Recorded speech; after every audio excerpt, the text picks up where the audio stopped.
Merci beaucoup, monsieur le modérateur.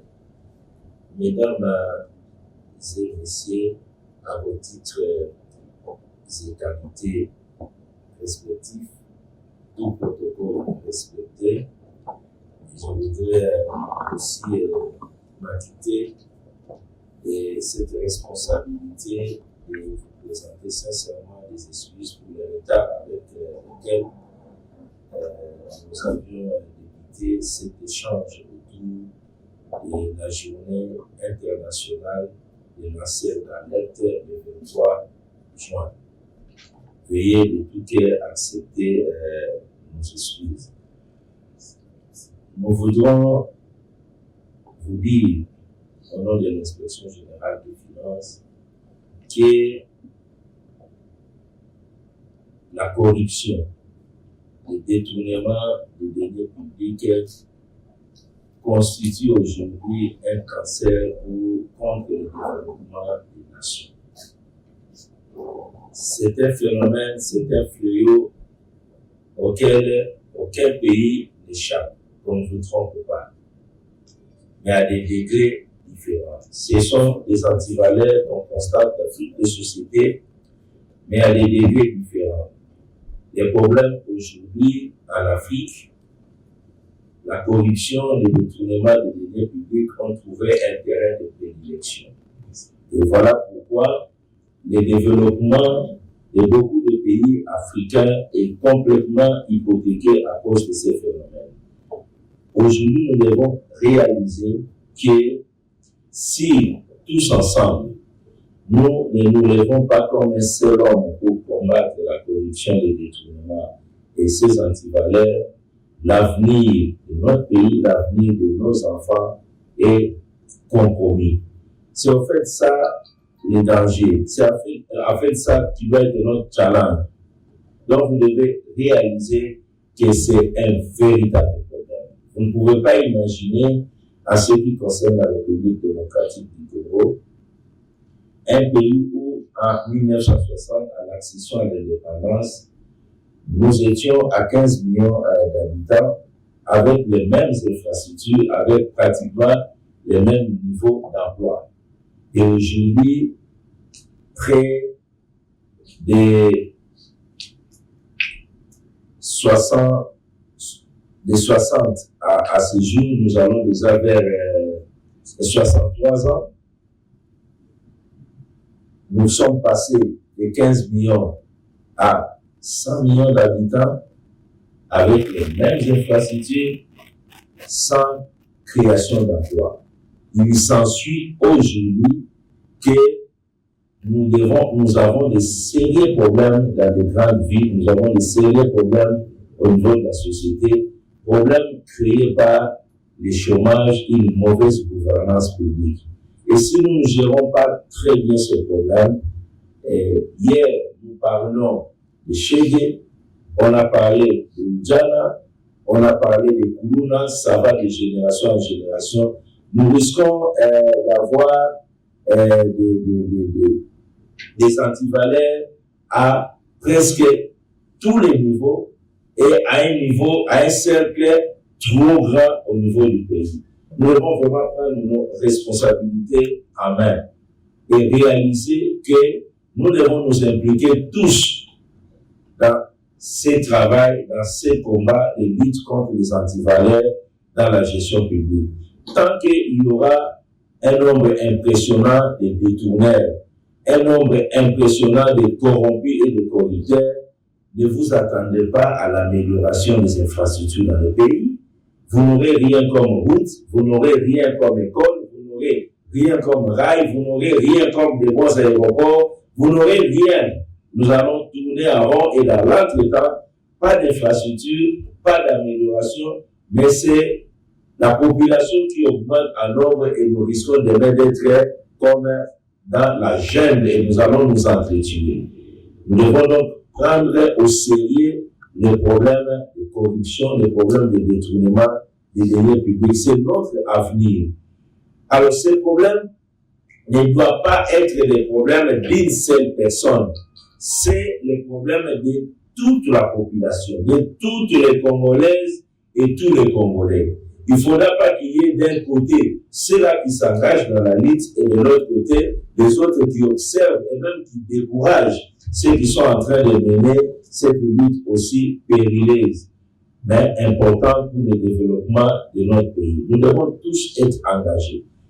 Vous savez, de notre point de vue, les lanceurs d'alerte, les dénonciateurs, les aviseurs, constituent des personnes qui aident tous les organes de contrôle à aller rapidement dans la lutte contre la corruption et le détournement des deniers publics pour éradiquer le mal.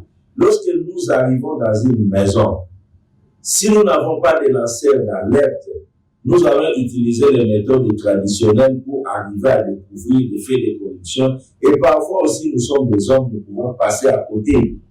Mais lorsqu'il y a des lanceurs d'alerte, nous avons à 80% la chance d'éradiquer le mal dans cette maison-là. Parce qu'il y a des gens qui ont des informations qui nous indiquent, qui nous informent que le mal est ici, le mal est à gauche et à droite, et nous y allons avec assurance, avec précision pour éradiquer le mal. Donc les lanceurs d'alerte sont des personnes extrêmement importantes dans la lutte contre la corruption et le détournement des deniers publics.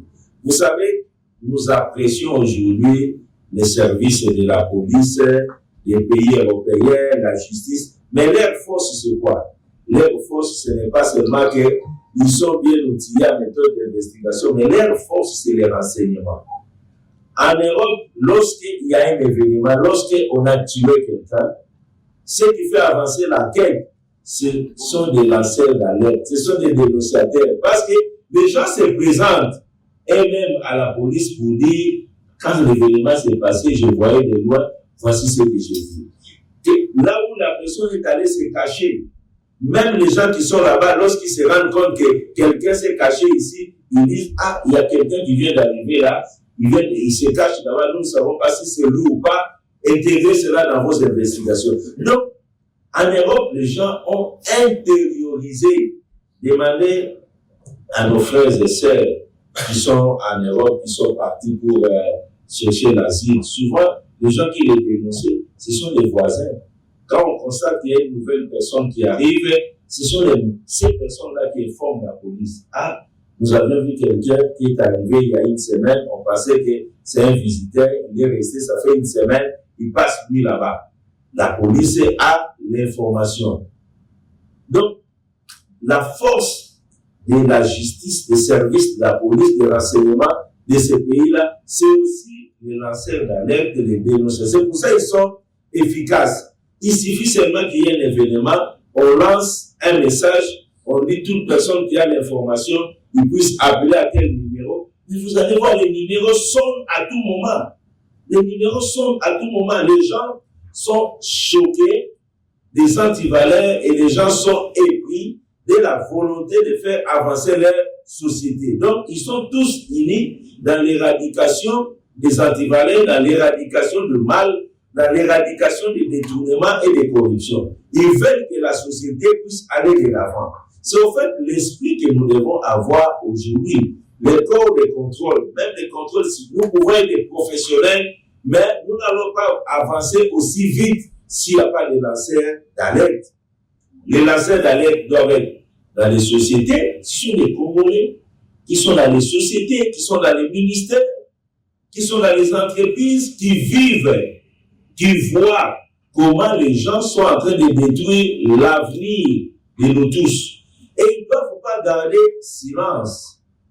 Ils doivent dénoncer cela. Et maintenant, comment il faut dénoncer quand on sait que la mafia financière, la criminalité financière est toute une organisation avec des ramifications et qui est capable de frapper. C'est là que nous devons suffisamment parler autour de l'organisation, comment il faut faire pour lancer les alertes, pour dénoncer dans l'environnement qui est aujourd'hui le nôtre. Mais nous avons l'obligation morale, patriotique, de dénoncer.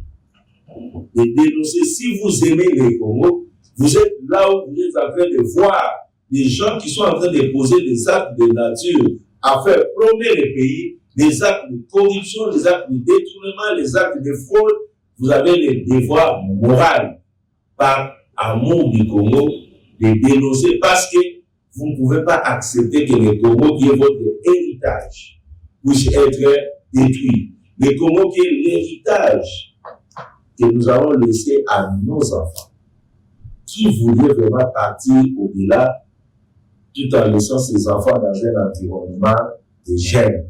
Je pense que nous partirons avec beaucoup de soucis quand nous laissons nos enfants dans un environnement corrompu, dans un environnement pourri, dans un environnement où il n'y a aucune certitude. En tant que parents aujourd'hui, notre existence, tout ce que nous sommes en train de faire, nous regardons les enfants, nous les laissons comment?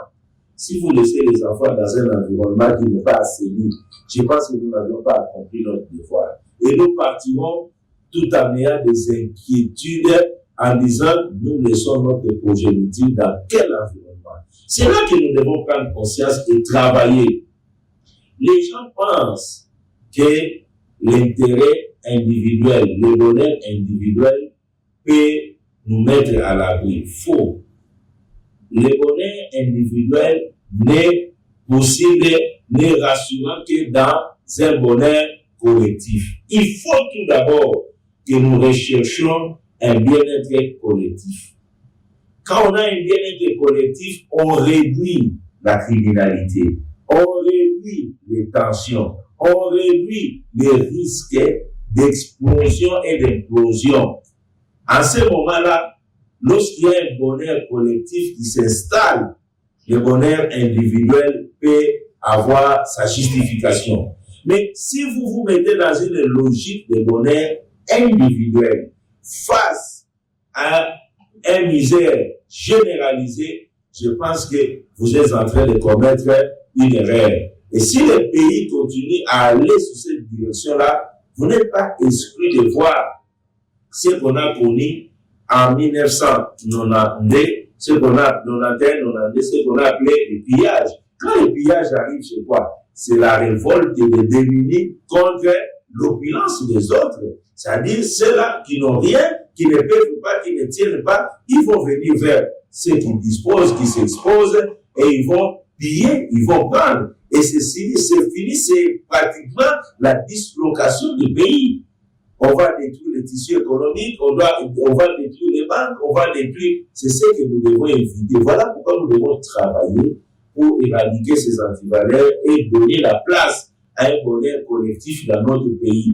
Qu'il y ait suffisamment d'emplois qu'on puisse créer, qu'il y ait suffisamment de sécurité, qu'il y ait suffisamment de routes, d'écoles, d'hôpitaux. Ça va vraiment permettre au pays d'aller de l'avant. Comment on peut avoir des hôpitaux quand les gens détournent l'argent tous les jours? Dans tout ce qu'on est en train de faire, les gens veulent détourner de l'argent. Comment on peut avoir des routes? On sort des montants importants pour les routes, on n'en a pas sur le terrain. On sort des montants importants pour les écoles, on n'en a pas. On a un pays où on a vécu, projet de 1000 écoles, projet de ceci. Les 1000 écoles se trouvent où? Ici en République, il y a prolifération des écoles privées que vous ne pouvez pas compter comme 1000 écoles. Ce sont des initiatives privées, des gens qui créent des écoles privées qu'on a ici. Mais où se trouvent chaque 2 ans, chaque 3 ans, quand vous regardez les trésors publics, projet de 1000 écoles, projet de 3000 écoles, projet de stades, projet d'aéroports, projet d'université, il n'y a rien. Les gens ne font que détourner l'argent public. Alors comment on va avancer? Comment on va avoir des routes? On sort de l'argent sur le terrain, on n'a pas de routes. On a des initiatives, on a des projets, on conçoit, on dit on doit faire ça. Mais les gens aussi, on leur calcule derrière. On est dans une situation où chaque personne, quand il a une opportunité de servir l'État, il dit, je vais tout d'abord me servir. Croyant que son voisin, lui, va servir l'État. Or, le voisin raisonne comme lui. L'autre raisonne comme lui et nous sommes à 10. Nous raisonnons tous de la même manière. Nous tous le 10. Au lieu de servir l'État, nous commençons tout d'abord par nous servir. Et on se rend compte qu'en ce qui concerne l'intérêt commun, rien n'est fait. Chacun s'est servi sans que nous puissions servir le pays. C'est au fait ça la situation. Les bonheurs individuels n'existent pas. L'intérêt personnel ne fera que détruire notre pays. Et moi, je dis toujours, si nous ne faisons pas attention, vous pouvez être ce que vous êtes, avec un passeport diplomatique, avec tout ce que vous avez, mais votre passeport diplomatique portera le nom de la République démocratique du Congo. Quand vous allez vous présenter à des postes frontaliers, ce n'est pas vous la personne ou le passeport diplomatique qu'on va regarder. C'est la République démocratique du Congo d'où vous venez. Face à un Botswanais, un huissier américain qui présente les passeports américains, de l'autre côté, un ministre congolais qui présente un passeport diplomatique congolais, je pense que le traitement sera différent. On ne traite pas les individus, on traite les nations. Quand quelqu'un amène son passeport américain, il est respecté. Quand quelqu'un amène son passeport sud-africain, il est respecté. Quand quelqu'un amène un passeport d'un pays respectable, la personne, il est a priori respecté. Et quand vous amenez un passeport diplomatique d'un pays qui n'est pas respecté, vous ne serez pas respecté. Vous allez réclamer le respect. Mais non, mais moi j'ai un passeport diplomatique, je suis arrivé avant et puis tout ça, c'est la conséquence de la mauvaise gouvernance de votre pays. Nous devons tout faire pour que notre pays, le Congo, qui est un géant, qui est un pays béni, un pays où Dieu a tout mis, les hommes, les femmes, les richesses et tout. Qu'est-ce qui nous manque aujourd'hui? C'est la conscience. Qu'est-ce qui nous manque aujourd'hui? Un sursaut d'orgueil. Lèvons-nous aujourd'hui. Ne laissons pas la tâche de redresser le Congo à nos enfants. Et les responsabilités. Ne laissons pas la tâche de redresser le Congo à nos enfants. C'est nous aujourd'hui qui devons faire. Nous devons créer des générations de Congolais qui disent non à la corruption, non au détournement des deniers publics, sachant que ce sont des fléaux qui hypothèquent l'avenir, le développement de tout un pays. Nous devons nous lever tous ensemble si nous comprenons que nous sommes face à un danger. Alors, les lanceurs d'alerte, les dénonciateurs, les aviseurs doivent être là. Partout les Congolais, vous vous trouvez. Lorsque vous voyez les gens en train de frauder, les gens en train de mettre des antivaleurs, les gens en train de détourner l'argent de l'État, il faut les dénoncer. Maintenant, quelles sont les méthodes et les pratiques, comment il faut dénoncer face à une criminalité financière bien organisée qui est capable de frapper? C'est là aussi un problème. C'est comme ça que nous nous adressons aux lanceurs d'alerte aujourd'hui. Il y a beaucoup de dossiers que nous avons traités à l'inspection générale des finances venant des lanceurs d'alerte et qui ont donné de très bons résultats. Et parfois, quand nous parlons avec assurance face à des prédateurs, parce que nous avions commencé par des lanceurs d'alerte internes qui nous ont fourni des informations claires, précises, et nous les attaquons et nous sommes dans une assurance après avoir vérifié ces informations. Nous sommes sûrs de ce que nous disons. Peut-être qu'ils ne pensent pas que nous sommes capables de découvrir ce qu'ils sont en train de faire. Parce qu'il y a quand même quelques Congolais qui sont choqués par le niveau de la prédation, le niveau de l'inconscience de certains d'entre nous. Ils sont choqués, ils disent non, nous devons dénoncer ces actes, nous devons dénoncer ces antivaleurs. Alors comment il faut le faire? Au stade actuel, nous conseillons aux lanceurs d'alerte de faire acte d'un patriotisme, mais en ne s'exposant pas. Parce que les lanceurs d'alerte, il doit être en contact avec les organes de contrôle, les organes de répression de la criminalité, tout en gardant vraiment une discrétion. Vous ne devez pas le faire comme un défi. Gardez, faites-le, parce que pour vous, l'objectif, c'est que les antivaleurs puissent être extirpés et qu'il y ait bonne gouvernance et que le pays puisse avancer. Donc c'est ça votre challenge, c'est ça votre défi. Il faut le faire en toute discrétion possible. En toute discrétion possible. Nous avons les lanceurs d'alerte, nous avons les dénonciateurs, nous avons les aviseurs. Aux lanceurs d'alerte, aux dénonciateurs, les gens qui viennent communiquer des faits de corruption, des détournements, de la criminalité, nous les recevons également secrètement. Nous les écoutons, nous prenons les informations, nous mettons des mécanismes pour vérifier et nous déclenchons des enquêtes qui peuvent aboutir à la neutralisation de ces antivaleurs. Mais, je dois le dire clairement, ces lanceurs d'alerte, ces dénonciateurs, nous avons également des mécanismes de récompense. Mais sauf que nous ne voulons pas que vous puissiez mettre des mécanismes de récompense avant votre patriotisme. La priorité, c'est votre souci de voir votre pays avancer. C'est votre patriotisme. Mais quand nous faisons, nous disons, voilà, il y a des gens qui ont contribué à nous donner des informations précieuses, qui ont fait avancer la chose.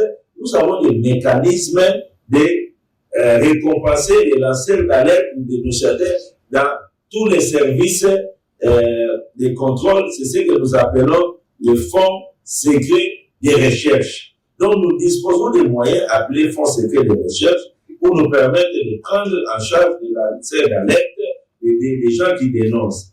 Pour la catégorie d'aviseurs, c'est généralement utilisé pour les personnes qui dénoncent la fraude en ce qui concerne le paiement des impôts et taxes de l'État. Ça, c'est le terme approprié, c'est aviseur.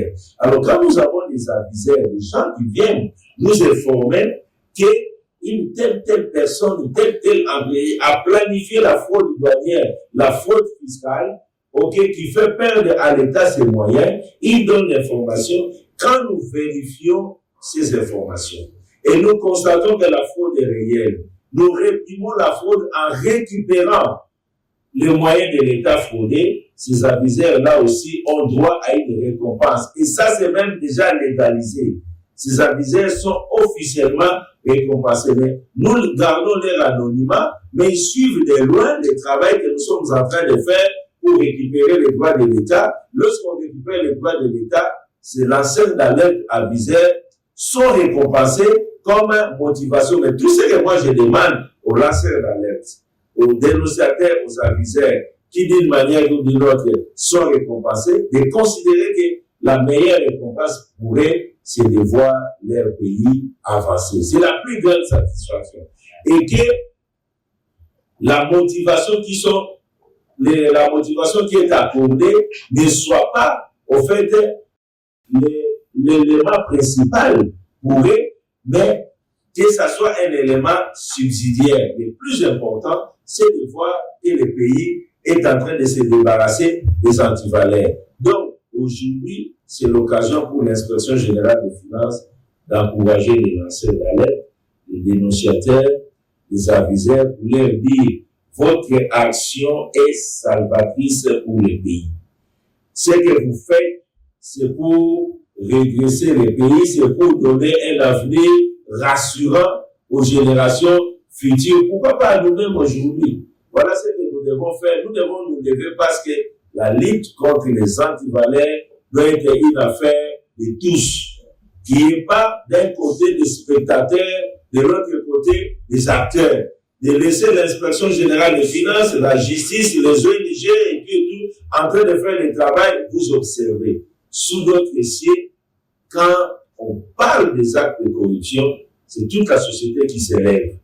Chacun doit considérer que quand on dit qu'on a détourné les deniers publics, chacun doit considérer qu'on a volé son argent. Parce que les deniers publics, c'est votre argent. Sauf qu'on ne se rend pas compte que c'est votre argent. Ceux qui gèrent là, on les appelle les mandataires.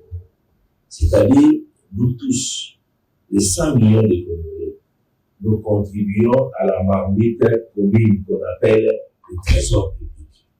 Quand vous entrez dans une alimentation, vous payez quelque chose, vous payez la TVA. C'est un impôt, l'argent va là-bas dans cette caisse-là. Tout le monde. Ceux qui travaillent sur leur salaire, on retient. Ceux qui font les activités, sur leur activité, on retient. Ceux qui n'ont pas d'activité, qui entre ici, dans un supermarché, quand vous prenez la facture TVA, vous payez 16% en plus. Donc, vous donnez votre argent pour que le trésor public puisse avoir les moyens. Mais pourquoi vous donnez cet argent? Pour que l'argent qui entre dans le trésor public ne soit pas la propriété des mandataires ou des ministres, pour que cet argent puisse servir aux routes, parce que vous allez rouler sur ces routes. Vous donnez cet argent pour que celui qui va gérer ça puisse faire une école, parce que c'est nous tous qui allons profiter des écoles. Vous donnez cet argent pour qu'on fasse les hôpitaux, pour que quand nous sommes malades, nous puissions avoir accès à des soins de santé acceptables. Vous donnez cet argent pour que ces gens-là utilisent ça à l'intérêt général. Alors, quand ces gens-là commencent à utiliser l'argent de nous tous pour eux-mêmes, c'est là que nous nous révoltons contre ces individus. C'est là qu'on parle de détournement. C'est-à-dire qu'ils prennent l'argent de tous pour eux. Alors, quand vous entendez parler de détournement des deniers publics, vous devez vous énerver parce que c'est votre argent. Les deniers publics, c'est l'argent de tous. C'est l'argent de tous les Congolais. Donc, moi, j'aimerais que les Congolais, là où se trouvent, quand on parle d'un détourneur, qui est une réprobation sociale, qui est un rejet que tout le monde regarde cette personne comme étant vraiment les déchets de la société. C'est quelqu'un qui veut rouler toute une société, prendre de l'argent de tout le monde pour lui. Alors que nous avions accepté de payer les impôts pour que cet argent puisse servir à nous tous. Voilà. Donc, quand on parle de quelqu'un qui a détourné, vous devez vous lever. Vous ne devez pas lire et passer comme si vous avez dit quelque chose de normal. Ça doit vous énerver. Quand on dit quelqu'un a détourné, considérez comme si vous êtes parti au marché central, quelqu'un a mis la main dans votre poche, dans votre sac, et vous a soutiré tout l'argent que vous deviez faire le marché. Quel serait votre état? Vous devez vous mettre dans cet état-là. Ce n'est pas différent. Alors, il ne faudra pas que les Congolais lisent. Ah, on a détourné, puis on vient faire des débats, il a détourné, il n'a pas détourné. Là, on fait la distraction alors que c'est quelque chose sous d'autres cieux. En Chine, peine de mort. Corée, peine de mort. C'est-à-dire, sous d'autres cieux, on a mesuré les dégâts du détournement des deniers publics. On considère ça comme peine de mort, on même dit que trahison. C'est une trahison de l'État, trahison de la nation. On t'inflige peine de mort. Ici, chez nous, les détourneurs se permettent même de parler. Donc, ils se permettent de parler. Quand ils ont l'occasion d'aller avoir, je ne sais pas, des acquittements, je ne sais pas de quelle manière, ils se permettent de parler. Ils n'ont même pas honte de parler. Voilà pourquoi moi je dis toujours, arrêtons aussi de dire détournement, c'est un terme très poli. Appelons-les les voleurs. Les voleurs, les criminels. En ce moment, ça réveille aussi leur conscience, qu'ils comprennent que ce sont des criminels, ce sont des voleurs. Parce que le terme détourné, quand on dit détourné, parfois nos mamans ne comprennent pas. Détournement, on l'a dit, mais on dit de maman Aïbi. Papa, on est les Aïbi, Aïbi, Azam, oui, papa, on a Aïbi, ça sonne très bien que non, il a détourné. Non, ce sont des voleurs, ce sont des criminels. C'est ce que nous devons, comme ça, doit nous révolter quand les gens posent des actes comme ça, ils hypothèquent la vie de toute une nation. Alors nous devons sortir, les Congolais, nous devons nous réveiller. Vous allez réaliser, je voulais terminer par là, il y a une corrélation directe entre le développement et la corruption. Prenez toutes les statistiques du monde. Les pays les plus développés sont les pays où la corruption est suffisamment combattue. Vous avez degré de développement 80, degré de corruption 20. Degré de développement 50, degré de corruption 30. Degré de développement 60, degré de corruption 40. Degré de développement 40, corruption 60. Degré de développement 20, corruption 80. C'est une corrélation directe. pour comprendre que si vous voulez d'un côté accroître le niveau de développement, il faut réduire la corruption dans la société. Alors chaque fois que vous assistez à des faits de corruption, à des faits de détournement, et vous assistez passivement, sachez-le que vous êtes en train d'accepter que la misère collective, que le sous-développement puisse prendre encore des proportions plus élevées. Qui peut accepter cela?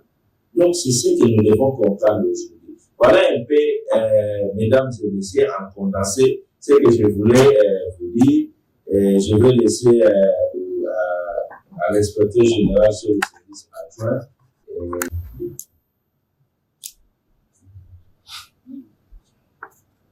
Nous avions compris que c'est une lutte parce que c'est pas tous les jours que nous volons de victoire en victoire. Parfois on est vilipendé, parfois la criminalité s'organise pour une attaque frontale à tous les niveaux. On est aussi inquiété, sauf que pour nous, la question de la lutte contre les antivaleurs, ce n'est pas un boulot, c'est une passion.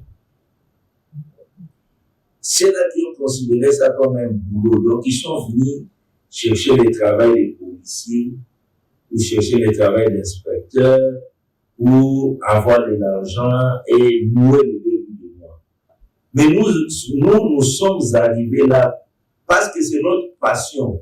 C'est-à-dire quand on était jeune, encore inconscient à 12 ans, si vous demandez qu'est-ce que vous voulez faire, je vous dis, je vais être policier. Pourquoi? Parce que j'aime les policiers humains de l'ordre. Je voulais être ça parce que pour nous c'était ça. Ce n'est pas que nous sommes arrivés, on recrute les gens et nous avons besoin d'un emploi pour avoir de l'argent et louer les débuts du mois. Pour nous, c'est une détermination. C'est quelque chose que nous avons. C'est pour ça qu'on ne recule pas. On ne recule pas. C'est un combat, il faut toujours avoir à l'esprit. On est sur le champ de bataille. On avance, nous sommes toute une armée. Le plus important, c'est que nous soyons nombreux. Certains d'entre nous vont tomber. Même nous. Sauf que nous sommes dans une armée, même si nous tombons, l'armée n'échoue pas. L'armée perd un élément, mais l'armée avancera et la victoire sera du côté de la patrie. Il ne faut pas avoir peur des attaques. Nous les recevons tous les jours. Même pendant que nous sommes ici, j'imagine vraiment qu'il y a des quelque part les gens qui sont en train de dire comment il faut faire. Et la criminalité, la dangerosité de la criminalité, et surtout quand vous réalisez que quand vous attaquez une personne, soyez-en sûr que vous vous êtes attaqué à au moins 1000 ou 2000 personnes qui sont derrière la personne. C'est ça en fait. Et les réactions, il faut les voir de cette manière-là. Pour répondre à votre question, le rapport que vous avez publié était important, ça a servi, mais je voulais seulement vous dire que nous souhaitons aujourd'hui que les lanceurs d'alerte ne publient pas les rapports ou les informations. Que les lanceurs d'alerte travaillent en collaboration avec les services pour que les services puissent endosser leurs informations, les lanceurs d'alerte derrière, les services devant pour faire avancer cette cause. C'est ce que nous, on préconise aujourd'hui. Vous parlez de la loi pour protéger les lanceurs d'alerte. Je voudrais que vous sachiez que les lois sont faites par les hommes.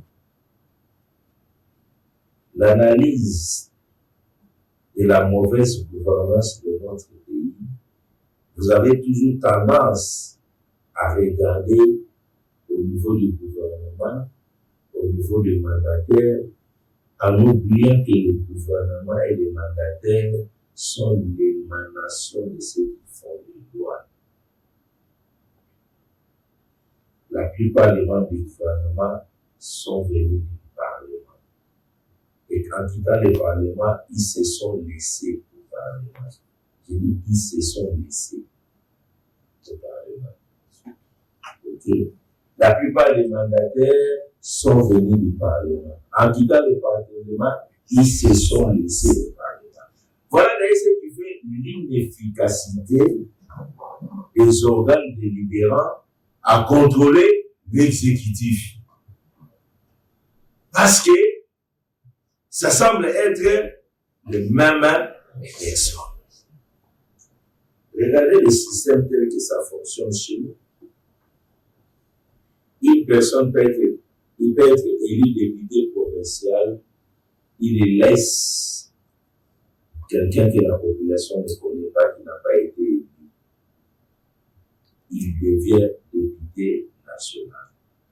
Il laisse au Parlement quelqu'un que vous n'aviez pas élu, que vous ne connaissez pas quand il a fait la campagne. Et vous ne connaissez pas le niveau de moralité, le niveau d'intégrité, le niveau intellectuel. Il vient, il prend aussi le siège national. Il est élu. Il le quitte, il le laisse. Quelqu'un que vous ne connaissez pas, que vous n'avez pas élu, que vous n'avez pas vu. Il vient, il gagne aussi les élections sénatoriales.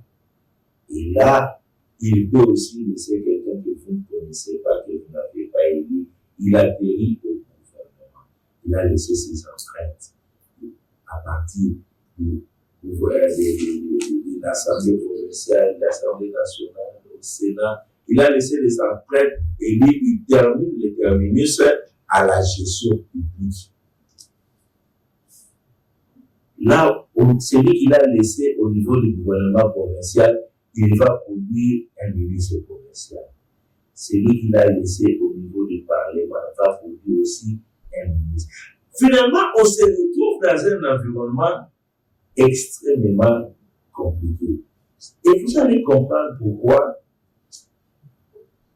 le parquet général de la Cour de cassation vous dit nous avions formulé 92 demandes de levée d'immunité au Parlement pour poursuivre les personnes immunisées.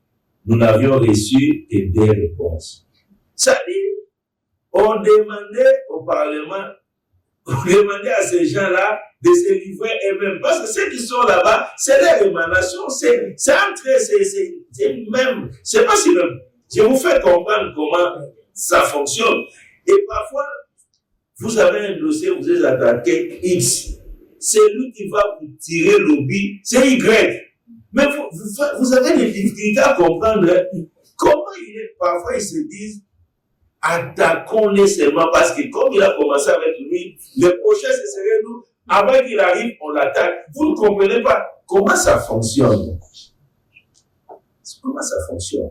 Donc, comment vous nous demandez, dans un environnement où on n'a pas encore suffisamment assaini les messes, d'aller proposer une loi, que ces gens-là votent une loi qui va protéger les lanceurs d'alerte qui mettent en mal leur émanation. Donc, c'est un environnement compliqué, très compliqué à opérer.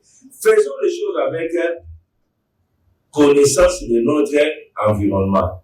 Vous savez, aujourd'hui, on peut terminer un travail de contrôle. On constate que la personne a détourné, il a volé. Pour passer à la justice a plusieurs étapes. Il y a grande instance, cour d'appel, cassation.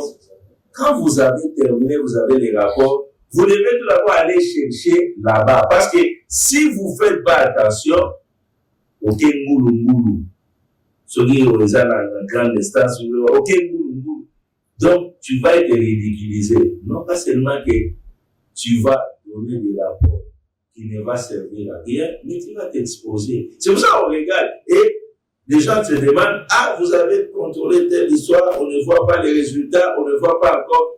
Tout ça, ce sont des choses qu'on ne vous dit pas. On regarde tout d'abord, est-ce qu'il y a nécessité d'aller ou de ne pas y aller. On étudie l'environnement, les interactions. Vous devez prendre la personne là. Quelles sont ces interactions? Par ramification, là, et jusqu'où? Vous établissez l'arbre de ces ramifications, et c'est l'arbre de ces ramifications qui va vous donner la décision de dire on y va ou on ne va pas, quelle stratégie il faut utiliser, ou il faut passer par l'arme que nous voulons aujourd'hui être fatale, la réprobation sociale. La réprobation sociale, c'est un jugement de la société. C'est un jugement de la société. C'est pourquoi on demande, est-ce qu'il faut livrer la personne à la réprobation sociale? Vous savez,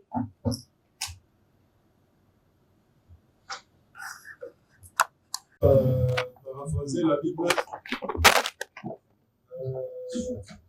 c'est dans Jérémie 29:7.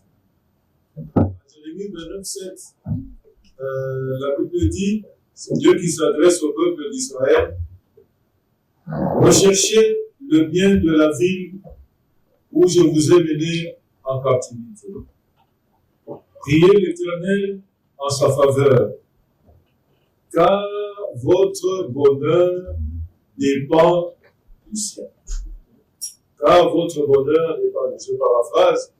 Recherchez le bonheur du pays où vous vivez, car votre bonheur en dépend. Comme le chef de service l'a dit, il n'y a pas de bonheur individuel sans bonheur collectif. Le bonheur individuel doit être soutenu par le bonheur collectif. Le deuxième élément que je voulais évoquer, en fait, c'est la justification juridique de l'existence même de l'ancien Alliance. La corruption est un phénomène universel contre laquelle toutes les nations se sont, contre laquelle toutes les nations se battent.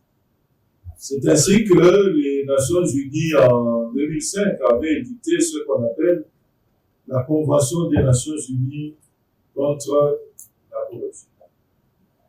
Et cette convention-là, la République démocratique du Congo l'a ratifiée. À partir du moment où la République démocratique du Congo l'a ratifiée, c'est-à-dire que la Convention des Nations Unies contre la corruption fait partie intégrante de l'arsenal juridique de la République démocratique du Congo.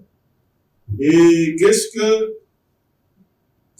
en fait, cette convention impose comme obligation? Ce que j'estime le plus important, c'est qu'elle demande à ce que tous ceux qui sont en dehors de l'administration publique puissent participer à la lutte contre la corruption. La justification des lanceurs d'alerte se trouve là. Il faut que la société civile, à quelque niveau que ce soit, il faut que les mamans au village, il faut que tout le monde, à quelque niveau qu'il soit, puisse participer à la lutte contre la corruption. Le deuxième élément, c'est en fait la justification juridique de comment est-ce qu'on peut participer à la lutte contre la corruption. Parce que cette convention-là, elle dit, il faut que les structures, les institutions chargées de la lutte contre la corruption soient accessibles au public afin de porter à leur connaissance les informations, les données relatives à la corruption. Et ça, nous faisons. La preuve, c'est que nous avons, par exemple, cet échange aujourd'hui rentre dans ce cadre-là. Nous organisons les journées citoyennes, tout ça pour rendre l'inspection générale des finances accessible à tout le monde. Et cette convention-là impose que chaque pays chaque État partie puisse favoriser, encourager le droit de recevoir, de rechercher, de diffuser et même de publier l'information relative à la corruption. Avant 2006, on était dans un flou en ce qui concerne la définition de la corruption. Et en fait, c'est aussi une justification juridique de la lutte de l'inspection générale des finances contre la corruption. Le code pénal, il date de 1940, mais il a été mis à jour en 2006. Et l'un des mérites de cette mise à jour en 2006, c'est une définition claire de la corruption. Et quand il s'agit du code pénal, en fait, ce n'est pas une définition, comment je veux dire, extensive. C'est-à-dire qu'on donne les faits qui constituent des actes de corruption. Parmi les faits qui constituent les actes de corruption, tels que définis dans cette loi, c'est l'utilisation de la fraude pour échapper ou faire échapper aux obligations fiscales, douanières et administratives. Le fait d'utiliser la fraude pour échapper ou faire échapper aux obligations fiscales, administratives et douanières. Vous le faites, c'est un acte de corruption. Et là, on trouve alors la véritable justification juridique de l'implication de l'inspection générale des finances dans la lutte contre la corruption. Parce qu'en fait, l'inspection générale des finances a une compétence générale en matière de contrôle des finances et des biens publics. La fraude amène à la réduction des ressources, des recettes. La fraude amène à des paiements irréguliers. Donc, que l'inspection générale des finances puisse s'impliquer dans la lutte contre la corruption n'est pas illégal, et vraiment légal. Et l'autre définition des faits qualifiés de corruption dans cette innovation-là de 2016, c'est l'enrichissement illicite. L'enrichissement illicite est un acte de corruption. C'est vrai que, en vertu de la présomption d'innocence, l'administration de la preuve incombe à celui qui accuse. Mais en ce qui concerne l'enrichissement illicite, l'administration de la preuve est inversée. Ça veut dire, c'est vous qui menez un train de vie qui manifestement est supérieur aux ressources dont vous disposez, qui devez prouver comment est-ce que vous avez pu acquérir toute cette richesse. Donc, les lanceurs d'alerte ont là des éléments suffisants pour les amener à dénoncer. Et maintenant, concrètement, comment ça se fait? Le ministère public, ne comprenant pas très bien ce dossier, il est obligé d'inviter l'inspecteur des finances pour l'expliquer. Et on se retrouve même dans une situation telle que l'inspecteur des finances se retrouve assis à côté de la personne. Je crois que l'image du chef de service à Makala est même parlante. Il a été invité à Makala là-bas, dans l'histoire de la SNEL. Et quand vous regardez bien qui était à côté de lui, le DG de la SNEL. Donc s'il avait un calife, s'il avait un pistolet, bon, il aurait descendu il aurait carrément descendu. On en est arrivé à aller là-bas pour expliquer parce qu'il y a ce problème-là de maîtrise des finances publiques. Franchement, le jour où on aura des magistrats qui maîtrisent les finances publiques, vraiment la tâche sera facilitée La boucle